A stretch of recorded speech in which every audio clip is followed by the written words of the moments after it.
Salve amantes de la historia y sed bienvenidos a una nueva entrega de Cliófilos, un paseo por la historia. Ya estamos de regreso para continuar hablando sobre el interesante tema de las legiones romanas. Así que no diré más, calzaos las Caligae y acompañadnos. Como recordaréis, estábamos hablando de las legiones cuyo numeral era el 1. Ya os dijimos en el programa anterior que eran muchas y os hablamos de la prima Diutrix y de la prima Germánica. Pero esas no son todas, así que preparaos para vuestra dosis de legiones y nada, vamos a trabajar. Bienvenido, Sergio. ¿Cómo estás, compañero? Muy bien, Arnau, a punto para seguir hablando de la maquinaria de guerra más letal del mundo antiguo. Así me gusta, que estés ahí preparado, al pie del cañón. Pero, bueno, ya sabes que para servir a las legiones uno tiene que estar preparado para todo. Bueno, sí, lo sé, por desgracia lo sé. Para ver mundo, para caminar en largas marchas y también para aguantar los golpes de la huitis de algún que otro centurión, ¿verdad? Así es, como lo sabes. Por supuesto, nadie dijo jamás que la vida en las legiones iba a ser fácil y tampoco un paseo triunfal. Pero vayamos entrando en materia, si te parece. Hoy vamos a comenzar hablando de la siguiente legión primera que nos encontramos en la lista, en ese caso la primera itálica. Esa legión fue creada el año 66 después de Cristo, en la propia Italia, como dice el nombre, por el emperador Nerón para que fuera una de las que participara en la futura campaña contra los partos que, se tenía en mente en ese momento. Sí, el problema es que dicha campaña pues nunca se llevó a cabo, en gran parte pues por el levantamiento que protagonizaron los judíos en ese mismo año, en el año 66, ¿no? Ese alzamiento, esa gran revuelta, y además pues por todo lo que ocurrió o acabaría ocurriendo en esa turbulenta época del imperio que ya sabéis y conocéis de sobras porque siempre la nombramos, ¿no? Como característica de esta legión, de esta prima itálica, sabemos que Nerón especificó que todos los hombres reclutados tenían que medir 1,80 m de altura. O sea, que tenían, imagínate que ya tenemos pues ciertas especificaciones, ¿no? Y esto es importante, ¿no? Porque también había una manera o unas directrices para enrolar gente en la legión. Además pidió, o exigió en este caso, porque siendo Nerón no creo que pidiese por favor, sino que exigiría tocando la lira, ¿no? Sí. Exigiría que estos legionarios que fueran reclutados fuesen equipados al estilo de las falanges macedónicas. O sea, imaginaros, qué extravagancia, ¿no? Sí. Cuando ya hacía tiempo. Estaba más que obsoleto ya esa formación. Yo creo que es una excentricidad de esas que él, como buen filo helenístico que era, pues... Correcto. Y que seguramente imaginemos que por practicidad nunca se llevaría a cabo, ¿no? Porque vas a tener todas las legiones, con la panoplia típica de la legión y que vas a tener una al estilo de la falange macedónica. Es un poco absurdo, ¿no? Pues sí que sabemos que Nerón, aparte de extravagante, pues es lo que tú has dicho, ¿no? Filo helénico, ¿no? Le gustaba mucho la cultura griega y evidentemente pues esto sería un guiño más y otra de sus tonterías, ¿no? que le pasaban por la cabeza. La cuestión fue que la legión prima itálica fue enviada a Lugdunum, a lo que es la actual Lyon, en el año 67, pues para mantener el orden tras la revuelta de Vindex, del gobernador de la provincia, que se había alzado, como ya sabéis todos, a favor del candidato Galba. Sí, pero no le salieron muy bien las cosas a quien los mandó, porque la legión juró lealtad a Vitelio y luchó en su nombre en la primera batalla de Bedriacum, venciendo. Posteriormente fue enviada a Novae, en la provincia de Mesia, donde estuvo acantonada hasta el siglo IV, es decir, no se movió demasiado, exceptuando el tiempo en que fue usada por Trajano, quien no, para participar en sus campañas contra los dacios y su participación en las guerras marcómanas entre los años 167 y 175 en los tiempos de Marco Aurelio. Vamos, las legiones que se ven al inicio de la película de Gladiator. Ahí está. Como último dato se puede hacer mención a dicha legión. Sabemos que cuando la Legio Prima Itálica se hubo marchado de Novae, la ciudad se acabó convirtiendo en el cuartel general del rey Teodorico, el líder de los ostrogodos, que a la postre acabaría convirtiéndose en rey de una Italia ya sin ejércitos romanos. En cuanto a su emblema, sabemos que fue el jabalí, y ahora pasaremos a hablaros de la siguiente de las legiones primas, porque de esta tampoco se tiene demasiada información. A veces pasa que no puedes decir demasiado porque o las fuentes no se han conservado de las que hablan al respecto, o la arqueología no ayuda demasiado, y pues se tiene poca información. Es que es así, hay algunas de las cuales veréis que apenas tenemos nada que decir. Pues nada, pasemos ahora a la prima Minervia, y es algo que dejaré en muy buenas manos contigo, Sergio. Pues venga, vamos a hablar de esta legión. La prima Minervia fue creada por el emperador Domiciano en torno al año 83, pues para ser usada en su campaña del año siguiente contra la tribu germana de los catos, ¿no? El epíteto, el sobrenombre, se lo puso ya que su deidad preferida fue Minerva, y posteriormente a la guerra, pues esta legión fue estacionada en la ciudad de Bona, ¿no? La legión prima Minervia vio acción posteriormente también con Trajano en la campaña contra los dacios, en las que se llevaron a cabo entre el año 101 y 106. Y hacia el final de estas guerras sabemos que fue dirigida, o fue el legado de esta legión sería el futuro emperador Adriano, o sea que fue dirigida por un futuro emperador, y que en ese caso pues era o que sabemos que Adriano estuvo también muy vinculado a las legiones durante tiempos de Trajano, ¿no? Fue, podríamos decir, su mano derecha, ¿no? El símbolo de esta prima Minervia podría haber sido también el jabalí, como se puede ver en los estandartes que hay dibujados o esculpidos, en este caso en la columna de Trajana, en la columna de Trajana, ¿no? El monumento construido en Roma para celebrar la victoria del emperador sobre los dacios. Aunque también hay indicios de que podría haber sido el emblema la cabeza de una gorgona, también un símbolo muy relacionado con Minerva y utilizado por Domiciano en su propia armadura. Todo esto, claro, son detalles y aspectos que hay que corroborar y que son difíciles porque los restos arqueológicos y, como ya sabéis, pues son bastante escasos, ¿no? Sabemos que después de las guerras dacias la legión volvió a estacionarse en Bona, como ya os hemos dicho, y desde aquel momento operaría ocasionalmente con la nueva legión de Trajano, la Trenta Ulpia Victrix, que estaba acantonada en Castra Vetera, lo que es el actual Xanten en Alemania. La base principal de esa legión estaba en Bona, como ya os hemos comentado, que sería el actual Bonn. Esa fortaleza se construyó después del desastre de Varo el año 9, cerca del lugar donde antes había un fuerte auxiliar construido por Druso entre el 13 y el 16 a.C.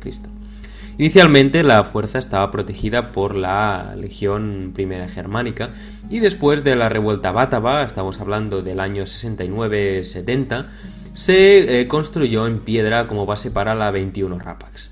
En el 83 la Rapax fue transferida a la Germania Superior y la primera Minervia se envió a Bonn. Ahí se quedó hasta el siglo IV, como la mayoría de legiones romanas, y bueno, la fortaleza está ahora debajo de la ciudad de Bonn, pero excavaciones recientes han revelado el Principia, o lo que sería el centro administrativo y militar, el hospital y los almacenes, además de barracones, es decir que se sabe perfectamente que está ahí. Ahí se han encontrado numerosas inscripciones que hacen referencia a esa legión. Otras se han encontrado en la vecina Colonia Claudia Agripenensium, que cuesta de pronunciar, complicado. La actual Colonia. Ahora lo han hecho bastante más simple. Sí. En la Germania Inferior, la capital de la provincia. Y soldados de Bona probablemente sirvieron ahí como ayudantes del gobernador de turno, porque tengo que recordar que cuando una legión estaba estacionada en un lugar, sus legionarios se movían bastante, y si fuera en destacamentos que se enviaban a otras partes del imperio en tiempos de guerra, como también individualmente, pues cada legionario tenía que hacer alguna cosa, ya sea escolta en la capital de la provincia, o escolta de funcionarios, construcción de carreteras, lo que sea. No se aburrían demasiado, ¿no? Eso está seguro.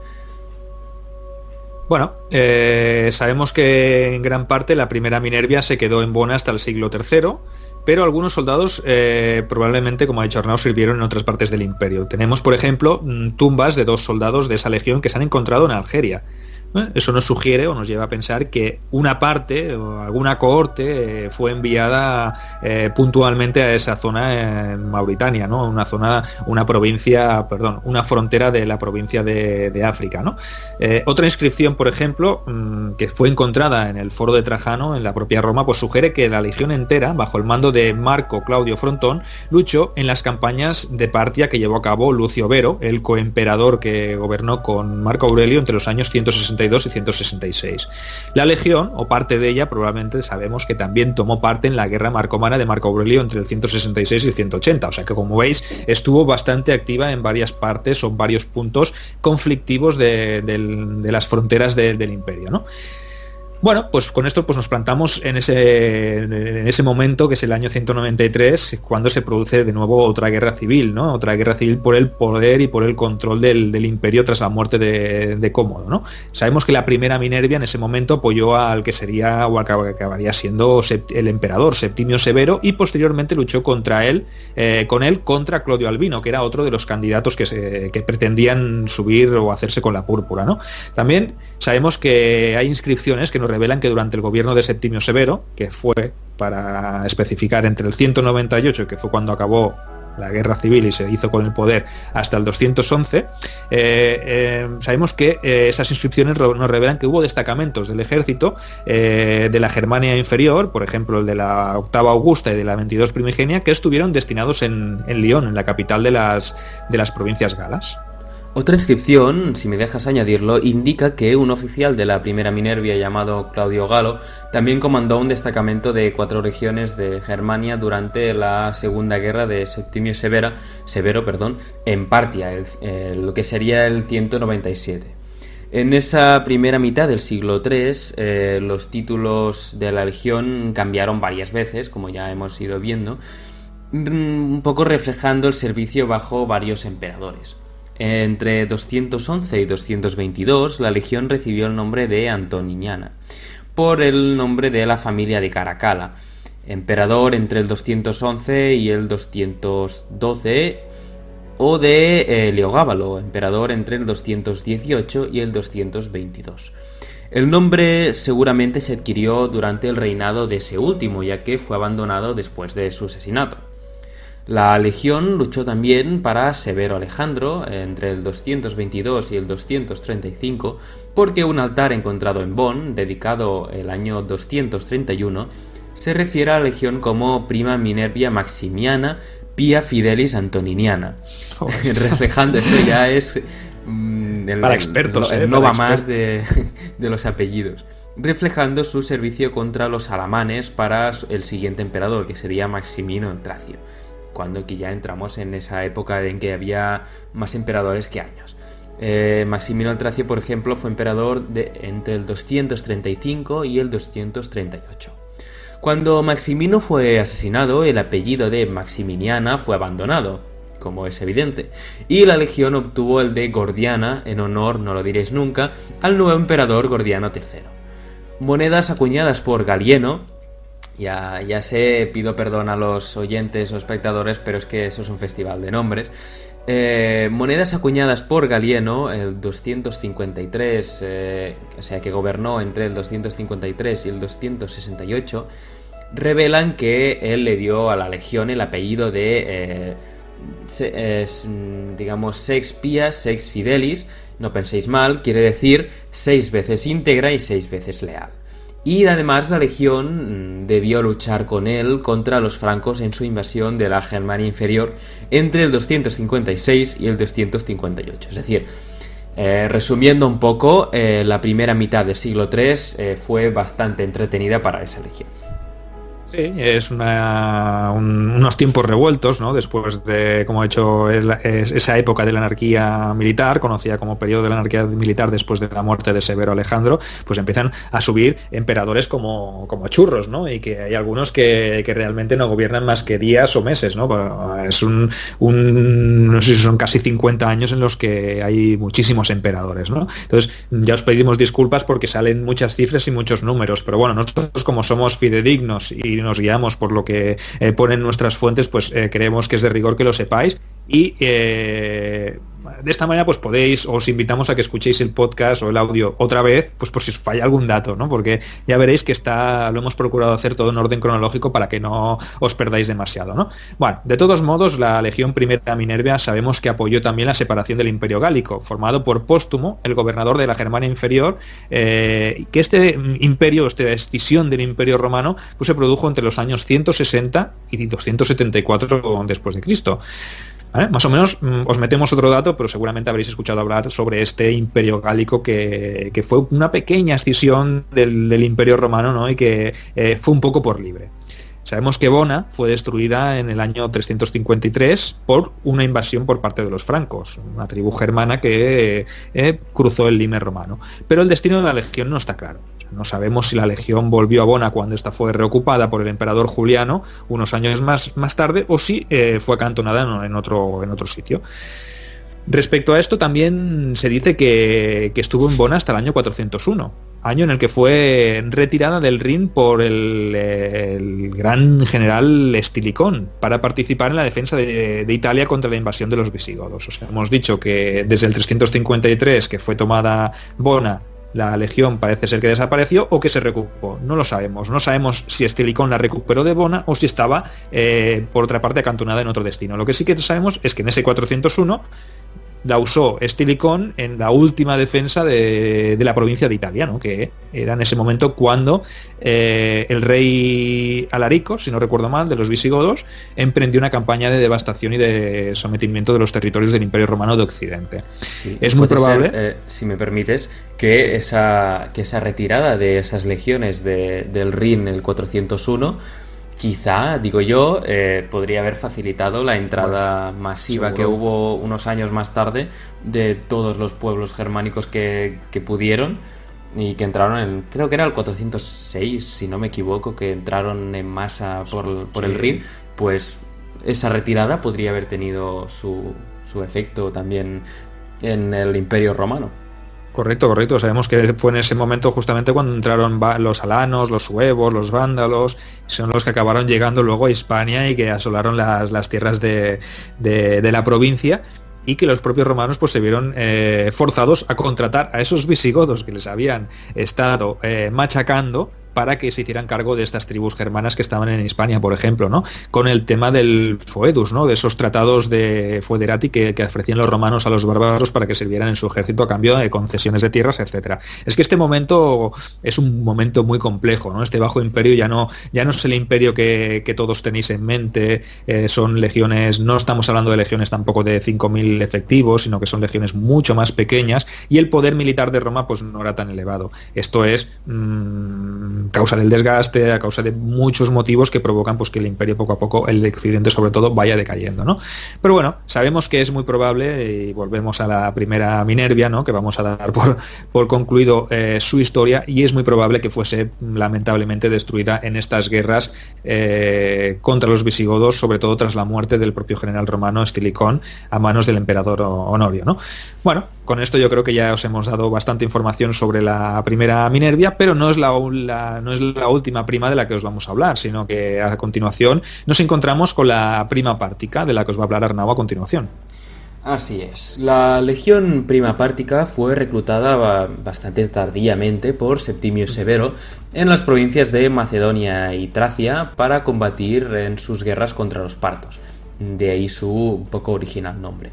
Sabemos que participó en el saqueo de Ctesifonte, la capital parta, llevado a cabo el 198. La campaña se abandonó en torno al año 201, ya que se estaba alargando mucho y los largos asedios la hacían inviable a nivel de suministros. Antes de volver a Roma, el emperador dejó a la primera, segunda y tercera Párticas acantonadas en Mesopotamia.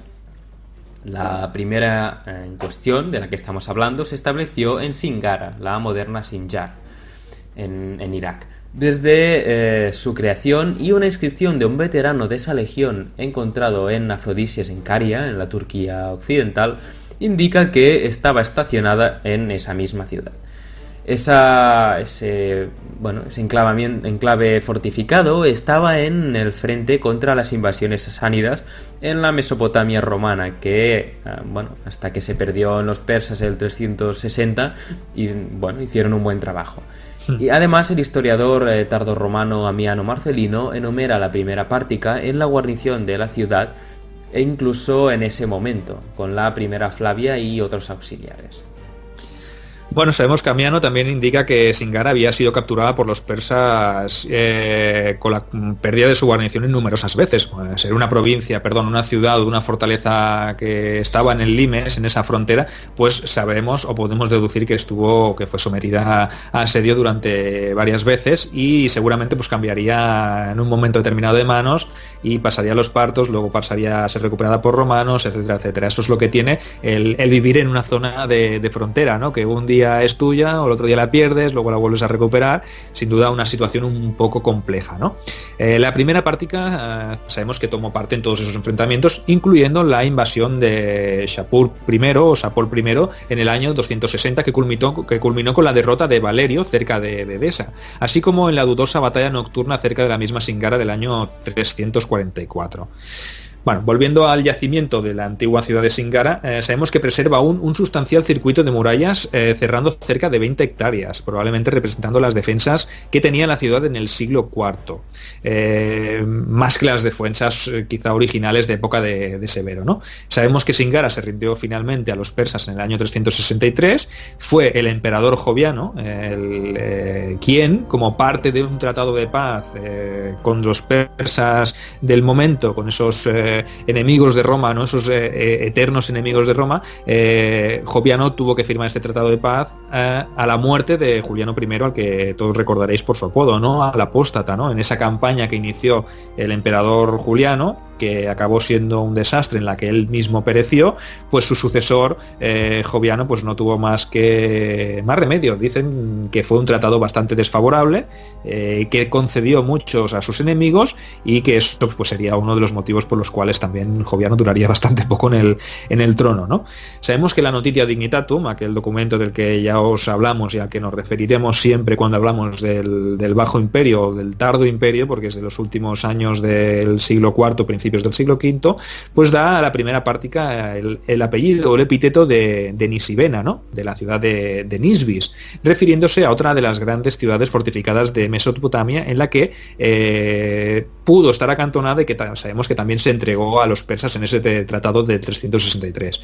Pues eso nos sugiere o nos lleva a pensar que la legión, esta prima Pártica, estuvo en Nisbis cuando quizá Singara estaba ya bajo dominio persa, o quizá es que solo uno de sus destacamentos estaba situado en esa ciudad. Como ya sabemos, y ya os he dicho antes Arnau, pues las legiones dividían destacamentos en varias ciudades fronterizas y no ibas a tener a 5.000 efectivos en una ciudad si tenías varias fortalezas que proteger. Entonces lo más lógico es que la propia legión se fraccionase para defender diversas plazas.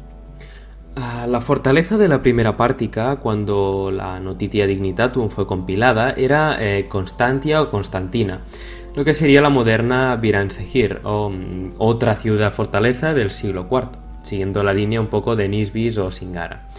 La gran cantidad de inscripciones refiriéndose a veteranos de la primera Pártica sugiere que los soldados eran mayormente reclutados en la parte oriental del imperio, de lugares como Afrodisias, Ankara o Balbura en Anatolia. Las inscripciones de otros lugares son de centuriones y altos cargos que habían sido trasladados o que formaban parte de un destacamento destinado temporalmente. Un epitafio funerario en Nesvalink, en Bulgaria, la provincia de la Moesia inferior romana, conmemora a Publio Aurelio Ciro, probablemente un soldado corriente. Pero un soldado corriente que podría haber servido en un destacamento destinado al Danubio, pero no se da ninguna datación. Su nombre, Cyrus, que significa sirio, indica claramente, sin lugar a dudas, de dónde fue reclutado. Sabemos que otros sobrenombres o epítetos con los que se conocía la primera Pártica fueron los de Severiana Antoniana, en este caso por Caracalla y Heliogábalo, los emperadores sucesores de Septimio, o la de Severiana Alexandrina o Alexandriana por el emperador Severo Alejandro, el último de los emperadores de la dinastía Severa. Además, también recibió el epíteto de Filipiana, en honor a Felipe, en este caso Filipo el Árabe, ¿no? Que gobernó entre los años 244 y 249. Para finalizar esta larga lista de legiones primas, que son muchísimas, ya habéis podido ver, os hablaremos de una más, de la última de ellas, que nosotros tenemos constancia, aunque puede ser que existiese alguna que no quedase recogida en las fuentes, ¿no? Esta última ya os avisamos que va a ser bastante breve, porque su existencia fue efímera, pero que por respeto a las legiones, el respeto que se merecen todas las legiones de Roma y que desde aquí transmitimos, os la vamos a nombrar, ¿no es así, no?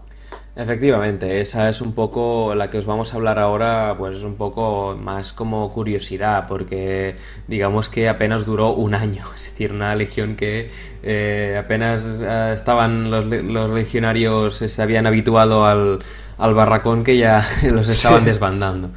Estamos hablando de la Legión Prima Macriana. Es muy probable que, a menos que seáis unos frikis del copón, no habréis oído hablar de esa en vuestra vida. Algo que es aceptable. Básicamente, esa legión fue creada para dar apoyo a la reclamación de Lucio Clodio Macro. Es una de las versiones, es decir, una de las versiones dice que fue el propio Publio Clodio Macro, cónsul de África en el momento de la muerte de Nerón, el año 68, quien fuera directamente que quisiera ser emperador. Pero otras versiones dicen que el propósito inicial de esa legión, era unir fuerzas con la Legión Tercera Augusta en la rebelión de Galba, un gobernador de la Hispania Tarraconensis, contra el emperador Nerón. Es decir, no se sabe bien si era realmente para apoyar a su gobernador como emperador o para dar apoyo a las pretensiones de Galba. Nerón más adelante, como ya sabemos, se suicidó y fue sustituido por Galba, pero el emperador nuevo miraba a Macro, quizá por ese motivo que os decíamos de sus pretensiones, con desconfianza, ya que temía otra rebelión contra él. Tenemos noticias sobre esa efímera legión gracias a Denarios con la leyenda Leg Prima Macriana Lib, que sería Legio Prima Macriana Liberatrix, o la primera legión liberadora de Macro. Aunque sabemos que Macro fue ejecutado por orden de Galba y su legión podría haber seguido activa bajo las órdenes de Vitelio antes de ser disuelta el 69, así que, bueno, como veis, el periplo fue de apenas un triste año. Esperamos que por lo menos los legionarios fueran integrados en otras unidades y no corrieran la misma suerte de quien los había reclutado, algo que sería lo más lógico, porque tienes legionarios que han sido entrenados, aunque sea un año, que sean todos bisoños, pero que al menos ya tienen una formación. Pues lo más normal, y después de guerras civiles, lo normal es ponerlos en otras unidades, porque bueno, tienes soldadesca gratis y además mínimamente cualificada. Pues sí, y hombre, evidentemente, ¿para qué vas a prescindir de 5.000 soldados? Simplemente los puedes trasladar a otras unidades y aprovechar pues para cubrir esos huecos que han dejado las guerras, ¿no? En tiempos tan convulsos como el año de los 4 emperadores, donde tantos hombres y tantos legionarios pues perecieron en esas guerras civiles, ¿no? Bueno, pues dicho esto, y tras haber repasado esta historia breve pero intensa de la Macriana Liberatrix, ¿no? Creo que hemos acabado o podríamos dar por finalizado el repaso a la historia de las legiones primas, ¿no? De todas estas que ya os hemos hecho en estos dos programas. Que como veis, pues hasta el momento es muy interesante y viene repleta de emociones. Sí, lleva muchos datos, lleva muchos años, muchos nombres, muchos epítetos, pero bueno, para los que os gustan la historia de las legiones, yo entiendo que os gustará pues poder tener un repaso ordenado cronológicamente de todas las legiones que sirvieron en época imperial, y que también nos hacemos mención a esa época tardorrepublicana, que también es muy convulsa porque muchas de estas también fueron fundadas o procedían de esas antiguas legiones republicanas. Dicho esto, pues como siempre, antes de despedir el programa, pues os invitamos a que nos sigáis a través de nuestras redes, a través de iVoox, a través de nuestro canal de YouTube, a que nos contactéis, a que nos deis vuestras opiniones, sugerencias, críticas constructivas, por supuesto, y siempre lo que decimos, que os suscribáis a nuestros canales, porque así tendréis acceso a todos los programas y os enviarán pues unos avisos donde os dirán que ya tenemos el nuevo Cliófilos, ya lo podéis escuchar. Entonces, más fácil no puede ser. Dicho esto, pues os citamos de nuevo para la próxima entrega de Cliófilos, que ya veremos si es sobre las legiones o sobre otro tema. Ya os dijimos en el primer programa que intentaríamos intercalar para no hacer una sobredosis de legiones y que no os empachemos.